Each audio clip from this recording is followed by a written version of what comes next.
አንድ ትንሽ ልጅ በድህነት በተሞላ ኑሮ ጎዳና ላይ ቢያድግ እናቱ በህመም የምትሰቃይ ብትሆን አባቱ እስከነመፈጠሩ ባያውቀው ምግብ በቀን አንድ ጊዜ እንኳን የማይበላበት ጊዜ ቢኖር ያ ልጅ በኋላ ላይ አድጎ ዓለምን ማሳቅ ይችላል ብሎ ማሰብ በጣም ከባድ ነገር ነው። በእነዚህ ሁሉ ፈተናዎች ውስጥ ማለፍ ምን ያህል ህመም እንደሚኖረው አስቡ።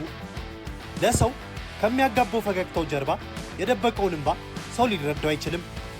አንድ ሰው ውድቀቱን ሁሉም ሰው እያየው እንዴት ተመልሶ መቆም ይችላል? እነዚህ ሁሉ ጥያቄዎች ዛሬ ወደ አንድ ድንቅ ታሪክ ይመራናል። አንድ ቀልደኛ ሰው፣ ነገር ግን ከቀልድ በላይ የነበረ ሰው፣ ከድህነት ጥግ ተነስቶ በዓለም ላይ ባሉ ሁሉም ሀገራት መታወቅና ማሳቅ የቻለ ሰው። ተንኮለኛ፣ ክብ ኮፍያ፣ ትንሽ ጢምና በእጁ በትር። ይህ ምስል ዓለም ላይ የማያውቀው ሰው የለም። ነገር ግን ይህ ምስል ከየት ጀመረ? በለንደን ጎዳናዎች ላይ በብርድና በረሃብ ያደገ ልጅ እንዴት ወደ ሆሊውድ መድረክ ደረሰ? ሰውን ሁሉ በሳቅ የሚያፈርሰው ሰው ሕይወቱ ለምን ትራጄዲ ሆነ? ለምን ከፍ ሲል ዓለም መልሳ ልትጥለው ሞከረች? እሱ የፊልም ኮከብ ብቻ አይደለም፣ ደራሲ፣ ዳይሬክተርና ሙዚቀኛም ነበር። አንድ ኮሜዲያን የዓለምን ጩኸትና ክፋት እንዴት ለዚህ ሁሉ ሕዝብ ምንም ድምፅ ሳይወጣ እያሳቀ ሰውን ሊያስተምር ይችላል? መልሱን በዚህ ቪዲዮ ላይ የምናስቃኛችሁ ይሆናል። ሁሌም እንደነዚህ አይነት የታዋቂ ሰዎች ታሪክ እንዲሁም ከዚህ ቀደም ሰምታችኋቸው የማታውቁትን ታሪኮች ይዞ የሚቀርብላችሁ ቻናላችንን ሰብስክራይብ በማድረግ ብሎም የደወል ምልክቷን በመጫን ሁሌም የምንለቃቸውን ቪዲዮዎች ቶሎ ቶሎ ያገኙ። እንደ አውሮፓውያን አቆጣጠር በ1889 ዓ.ም በጭጋግ በተሸፈነችው ለንደን ከተማ ውስጥ በድህነት አለንጋ ከሚገረፉ ቤተሰቦች ውስጥ ዓለምን በሳቅ የሚያፈርሰው ልጅ ተወለደ። ስሙ ቻርሊ ቻፕሊን ይባላል። ዛሬ ዓለም የሚያውቀው የፊልም ንጉሥ፣ የቀልድ መምህር፣ የሰብአዊነት ድምፅ፣ ታሪኩ እንደሚሰራቸው ፊልሞች የሚያስቅና ደስ የሚል ጅማሮ አልነበረውም። እናቱ ሃና ቻፕሊን ድምፃዊ ስትሆን አባቱ ቻርልስ ቻፕሊን ደግሞ ሲኒየር አርቲስት ነበር። አባቱ ቻርልስ ልጁ ሲወለድ ቤተሰቡን ትቶ በመሄዱ እናቱ ሃና ቻፕሊን በህመም እየተሰቃየች ልጆቿን ማሳደግ ግዴታ ሆኖባት ነበር። በዚህ ምክንያት ቻርሊና ወንድሙ ሲድኒ በጎዳና ላይ ማደግ የህይወታቸው አንድ አካል ነበር። የሚበሉት ምግብ፣ የሚጠለሉበት መጠለያም አልነበራቸውም። ቻርሊ ገና በልጅነቱ የገጠመው የመጀመሪያ ፉክክር ይህ ነበር። አንድ ልጅ ከእንደዚህ አይነት ህይወት ተነስቶ እንዴት ወደ ዓለም ክብር ሊደርስ ይችላል? ይህ ጥያቄ በታሪክ ውስጥ የሚገኝ ትልቅ ሚስጥር ነው። ቻርሊ በዚህ ጨለማ ውስጥ አንድ ብርሃን አገኘ። ቀልድ። ሰዎችን ማሳቅን ቻለ። እናቱ በመድረክ ላይ ስትዘፍን የሚመለከተው ቻርሊ ህይወት ቢከብድም ሰዎችን ለጥቂት ደቂቃም ቢሆን መድረክ ላይ እየወጣ ማሳቅን ተማረ። አንድ ቀን እናቱ ድምጿን አጣች። በመድረክ ላይ ወጥታ እንደሌላው ጊዜ ማቅረብ ተሳናት። በዚያች ቅጽበት ነበር ትንሹና ደፋሩ ቻርሊ ለመጀመሪያ ጊዜ ከመድረክ ጋር የተዋወቀው። ሰዎችን አሳቀ። ከዚያ በኋላ መድረክ ለሱ ህይወት ሆነ። በወጣትነቱ አንድ የቲያትር ቡድንን ተቀላቀለ። በዚያ ቡድን እያለ ብዙ ነገርን ተማረ። ቻርሊ በጣም ፈጣንና ደፋር ልጅ ነበር። በለንደን ውስጥ በዚህ የቲያትር ቡድን ውስጥ እየሰራ እያለ እድል በሩን አንኳኩታ መጣች። አሜሪካ ከሚገኘው ታላቁ ሆሊውድ የመጡ የጥበብ ሰዎች እርሱ በሚያቀርብበት ቲያትር ላይ በድንገት ተገኝተው ነበር። ያለው ቅልጥፍና፣ መድረክ አያያዝና ድፍረት እነርሱን ገዛቸው። ከዛም እሱን ወደ ሆሊውድ መጥቶ እንዲሰራ ጥያቄ ያቀረቡለት። ቻርሊም ያገኘውን እድል በአግባቡ ተጠቀመበት። በ1914 ዓ.ም የመጀመሪያው የሆነውን ፊልም በትወና ተሳተፈ። በእርግጥ የቻርሊ ሚና በጣም ትንሽ ነበር። ነገር ግን ይህቺ ትንሽ ሚና ለእርሱ መንገድ ከፈተችለት። ፈጣንና ቀልጣፋ የሆነውን ጭንቅላቱን ተጠቅሞ የራሱን ገጸ ባህሪ ፈጠረ። ትንሽ ቆብ፣ ቀጭን ካፖርት፣ ትልቅ ጫማና ለየት ያለ የአረማመድ ስልትን ፈጠረ። ይህ ባህሪ ዘ ትራምፕ ተብሎ ይታወቃል። በብዙ ሰዎች ዘንድም ተወዳጅ ሆነ። ሰዎች በቲያትር ቤት ውስጥ በሳቅ ፈረሱ። ነገር ግን ይህ ገጸ ባህሪ ቻርሊ ላይ ጫና ይዞ መጥቶ ነበር። የፊልም ኩባንያዎች እርሱን ለመቆጣጠር ይፈልጋሉ፣ እርሱ ግን ነፃነቱን ይፈልጋል። እዚህ ላይ ሌላ ፉክክር ተጀመረ፣ ከኢንዱስትሪው ጋር የተነሳ ፉክክር። ቻርሊ የራሱን ፊልም ራሱ ማስተዳደር ይፈልግ ነበር። ራሱ ማምረት፣ ራሱ መመረት፣ ራሱ መቆጣጠርን ይፈልጋል። ይህንን ሐሳቡን በ1919 ዓ.ም ከሌሎች አርቲስቶች ጋር ዩናይትድ አርቲስትስ የተባለ ኩባንያን በማቋቋም ወደ መሬት አወረደው።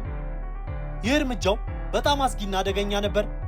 ምክንያቱም በጊዜው እንደሱ ያለ ብዙ ያልታወቀ አርቲስት በስራው ላይ ታላቅ ስም ካላቸው ኩባንያዎች ጋር መጋጨት ቀላል ነገር አልነበረም። ነገር ግን ቻርሊ ደፋር ስለሆነ ይህንን ውሳኔውን አጸናው። በ1921 ዓ.ም ዘኪድ የተሰኘውን ስለ ድህነት፣ ስለ አባትነትና ስለ ፍቅር የሚያትተውን በራሱ ታሪክ ላይ የተመሰረተውን ፊልም ሰራ።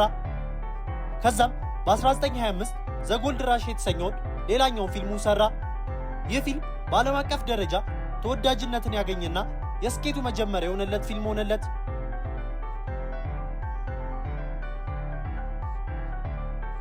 እንደ አውሮፓውያን አቆጣጠር በ1930ዎቹ የነበረው ቀውስ ዓለም እስከ ዛሬው ድረስ አስተናግደው የማታውቀው ጭንቀት ውስጥ ከቷት ነበር። የኢኮኖሚ ውድቀት፣ የሥራ አጥነት፣ ፖለቲካዊ እንቅስቃሴዎችና ከምንም በላይ በአዶልፍ ሂትለር የሚመራው የጀርመኑ ጨቋኛዊ ስርዓት የሆነውን ናዚ ዓለምን እያስጨነቃት ነበር። ቻርሊ ቻፕሊን ይህን ሁኔታ በጥልቅ አይቶ ተረድቶት ነበር። የአዶልፍ ሂትለር አምባገነንነትና መንግስታት ሳይቀር ይህን ሰውዬ ፈርተው ከእሱ ጋር ላለመገጨት ሲሞክሩ ተመለከተ። እሱ ግን እንደነሱ ፈርቶ ዝም ማለት አልፈለገም። ዓለም እየተተራመሰችበት በነበረበት በ1940 ዓ.ም ዘግሬት ዲክታተር የተሰኘውን በአዶልፍ ሂትለር ላይ የተመሰረተውን ፊልም ሰራ። ይህ ፊልሙ እስከ ዛሬ ከሰራቸው ፊልሞች ሁሉ የተለየ ፊልም ነበር። ከዚህ ቀደም የሰራቸው ፊልሞች ጸጥ ያሉና ድምፅ የሌላቸው ነበሩ። እዚህ ፊልም ላይ ግን ቻርሊ ድምፁን ሰበረ። ቀልድም ብቻ ሳይሆን መልእክትንም አስተላለፈበት። በፊልሙ ውስጥ የዓለም ሁሉ የሚፈራው ሰው እርሱ በራሱ ቅርጽ ቀይሮት በቀልድ እይታው አሳየ። እሱ የሰራው ገጸ ባህሪ እንደ ትክክለኛው አዶልፍ ሂትለር አስፈሪና ኃይለኛ ሲሆን እንደ ተሳሳተ ሰው አድርጎ ነበር። ይህ ትልቅ ድፍረት ነው። በዚያ ጊዜ አሜሪካ ወደ ጦርነቱ ገና አልገባችም ነበር። አንዳንድ ፖለቲከኞች ይህ ፊልም ሀገራችንን ወደ ጦርነት ውስጥ ያስገባታል ብለው ፈሩ። አንድ ኮሜዲያን እንዴት መንግስት የሚፈሩትን አምባገነን መሪ መቃወም ደረጃ ይደርሳል? ይህ ጥያቄ በብዙ ሰዎች ዘንድ መጠየቅ ጀመረ። ቻርሊ ግን ለዚህ መልስ ነበረው። እርሱንም በፊልሙ መጨረሻ ላይ ባቀረበው ንግግር ላይ መለሰ። ይህ ንግግሩ ስለ ሰብአዊነት፣ ስለ ነፃነት፣ ስለ ፍቅርና ስለ ወንድማማችነት የሚያትት ነበር። እስከ ዛሬም ድረስ ታሪካዊ ንግግር እንደሆነ ይኖራል። ዓለምን ሁሌ የሚያስቀው ሰው ዛሬ ሰውን እየመከረ ነው፣ እነርሱም እየሰሙት ነው። ነገር ግን ከዚህ በኋላ የቻርሊ ፉክክር ጨመረ። አንዳንድ ሰዎች እሱን ፖለቲካዊ አርቲስት ብለው መጥራት ጀመሩ። በአሜሪካ ውስጥ የፖለቲካ አየር ቅርጹን እየቀየረ ነበር። ኮሚኒዝም እየነገሰ ነበር። ማንም ሰው የመንግስትን ፖሊሲ ቢቃወም እንደ ጥፋተኛ ይቆጠራል። በ1947 ዓ.ም ሞንጀር ቬርዱክስ የተባለውን ፊልሙን ሰራ። ይህ ፊልም ድፍረት የተሞላበት ፊልም ነበር። ሰዎችን በግል ሲገሉ ክፉ እንደሚባሉና መንግስታት ግን በጦርነት ሺዎችን ሲገሉ ክብር እንደሚቀበሉ አሳየ። ይህ ደግሞ በሰዓቱ የነበረውን ስርዓት እጅግ ያስቆጣ ነበር። እዚህ ጋር የእሱ ፉክክር አደገኛ እየሆነ መጣ። ቻርሊ ኮሚኒስት ነው ተባለ። ምንም ማስረጃ ማቅረብ አይችልም። በጊዜው ባለው የፖለቲካ አየር ምክንያት ፊልሞቹ እንዳይታዩ ታገዱ። ሰዎች እሱን እንደ አደገኛ ሰው መመልከት ጀመሩ። ከጎዳና ተነስቶ ዓለምን ማሳቅ የቻለ ሰው አሁን በፖለቲካ ማዕበል ውስጥ ጠልቆ መናወጥ ጀመረ። ይህ ፉክክር ቻርሊን እስከ መጨረሻው ሊያጠፋው ከጫፍ ተቃርቦም ነበር። እሱ ግን በጣም ደፋርና ለሰብአዊነት የቆመ ሰው ነበርና ሊወድቅ አልቻለም። እንደ አውሮፓውያን አቆጣጠር በ1950ዎቹ ዓለም ከሁለተኛው የዓለም ጦርነት በኋላ ወደ አዲስ ፖለቲካዊ ግጭት ውስጥ ገብታ ነበር። በአሜሪካ ውስጥ ማንኛውም የተለየ አስተሳሰብ ያለው ሰው ኮሚኒስት ተብሎ ይጠራ ነበር። ቻርሊ ቻፕሊንም በዚህ ፍርድ ውስጥ ወድቆ ነበር። እሱ አሜሪካዊ አልነበረም። በዚህ ምክንያት እሱ ላይ የሚነሳው ጥርጣሬ እያየለ መጥቶ ነበር። በዚያ ጊዜ ፌዴራል ቡራዮ ኦፍ ኢንቨስቲጌሽን እሱ ላይ ፋይል ከፈቱበት። ከዚያም ሃውስ ኦፍ አን አሜሪካን አክቲቪስት የተባለው ኮሚቴ አርቲስቶችን እየጠራ መጠየቅ ጀመረ። በእርግጥ ቻርሊ በቀጥታ አልተከሰሰም፣ ነገር ግን በጥርጣሬ ጥላ ውስጥ ነበር። ጋዜጦች ስሙን በክፉ ምስል እያስነሱበት ነበር። እሱ አሜሪካን አይወድም ተባለ። በ1952 ዓ.ም ቻርሊ ፊልሞቹን ለማቅረብ ወደ አውሮፓ በመርከብ እየተጓዘ እያለ ከአሜሪካ መንግስት አንድ ዜና ደረሰው። እሱም ከዚህ በኋላ ወደ አሜሪካ መመለስ እንደማይችልና የመመለሻ ፍቃዱን መነጠቁን የሚገልጽ ዜና ነበር። አሜሪካ ላይ ሕይወቱን ሙሉ የገነባው ስምና ዝና በአንድ ቀን አጣ። ከዛም ቻርሊ ቤተሰቦቹን ይዞ በስዊዘርላንድ ተቀመጠ። ከዚህ በኋላ ፊልሞቹ በአሜሪካ በብዙ ቦታዎች መታየት አቆሙ። ይህ ግን ቻርሊን ይባስ አጠነከረው እንጂ አልሰበረውም። በስደት ውስጥ ሆኖ ፊልሞቹን መስራቱን ቀጠለ። ዓለምም ቀስ በቀስ ስራዎቹ እንደገና እሱን መመልከት ጀመረ። በ1972 ዓ.ም ከ20 ዓመታት በኋላ ወደ አሜሪካ ተጠርቶ በአካዳሚክ አዋርድ ላይ የክብር ሽልማትን ተቀበለ። በዚያ ምሽት ሰዎች ለ12 ደቂቃ ቆመው አጨበጨቡለት። ይህ በታሪክ ረጅም የሆነ የጭብጨባ ጊዜ ሆነ። ቻርሊ በስዊዘርላንድ ውስጥ በጸጥታ ኖሮ ነበር። ቤቱ በሐይቅ ዳር በሚገኝ ተራራ ላይ ነበር። እሱ አሁን ከፖለቲካ ፉክክር ርቆ ነበር። ከጋዜጣ ጥርጣሬ፣ ከድህነት ርቆ ነበር። ነገር ግን ከትዝታው መራቅ አልቻለም።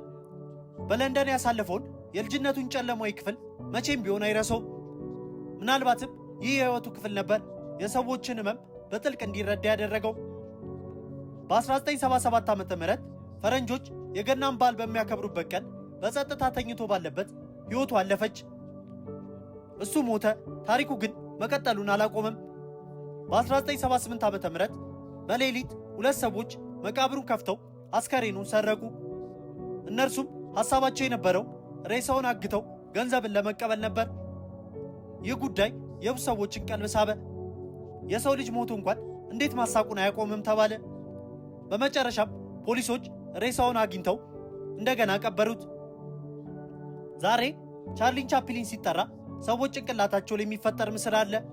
ጥቁር ኮት፣ ትንሽ ኮፍያ፣ ቀጠን ያለች ጢምና በእጁ በትር የሚይዝ የሚያስቅ እርምጃ ያለው ሰው። በሞደርን ታይምስ ውስጥ እንደ ሰራተኛ ተጨንቆ የሚያስቅ፣ ዘኪድ ውስጥ ሕፃን በመጠበቅ የሚያስቅ፣ ዘግሬት ዲክታተር ውስጥ ዓለም ሁሉ በፍርሃት የሚያየውን ሰው እርሱ በቀልድ አሳየ። በ1972 ዓ.ም በአካዳሚክ አዋርድ ላይ የተቀበለው የክብር ሽልማት ከሞቱ በፊት መሆኑ የዓለም የይቅርታ ምልክት ነበር። ሰዎች ቆሞ ሲያጨበጨቡለት ያንን ሁሉ ያደረጉትን ነገር ትቶ አመሰግናለሁ እናንተ ጥሩ ሰዎች ናችሁ ሲል ቀላል ቃል ቢመስልም ህመሙ ግን ፊቱ ላይ ይታይ ነበር። በመጨረሻም ከቻርሊ ቻፕሊን ታሪክ ምን እንማራለን? ፉክክር ሁልጊዜ ከሌላ ሰው ጋር ብቻ አይደለም። አንዳንድ ጊዜ ከድህነት ጋር፣ ከስርዓት ጋርና ከሐሳብ ጋርም እንደሆነ አሳይቶናል። ቻርሊ በልጅነቱ ከድህነት ጋር ተዋጋ። በወጣትነቱ ከኢንዱስትሪ ጋር፣ በኋላም ከፖለቲካዊ ስርዓቶችና አምባገነናዊ ሐሳቦች ጋር ተፋልሟል። ነገር ግን እርሱ የሚዋጋበት መሳሪያ ሽጉጥ ወይም መድፍ አልነበረም። የእሱ መሳሪያ ፈገግታ ነበር። ውድ የፈንዲሽ ኢንተርቴንመንት ዩቲዩብ ቻናል ቤተሰቦች በዛሬው ፕሮግራማችን የሰብአዊ መብት ተሟጋጅ ስለሆነው ኮከብ ቻርሊ ቻፕሊን ታሪክ አስቃኘናችሁ። እንደነዚህ አይነት የታዋቂ ሰዎች ታሪክ እንዲሁም ከዚህ ቀደም ሰምታችኋቸው የማታውቁትን ታሪክ እንዲደርሶ የሰብስክራይብ ምልክቷን ብሎም የደወል ምልክቷን ይጫኑ። በቀጣይ ቪዲዮ እስክንገናኝ ሰላም ለሁላችን ይሁን።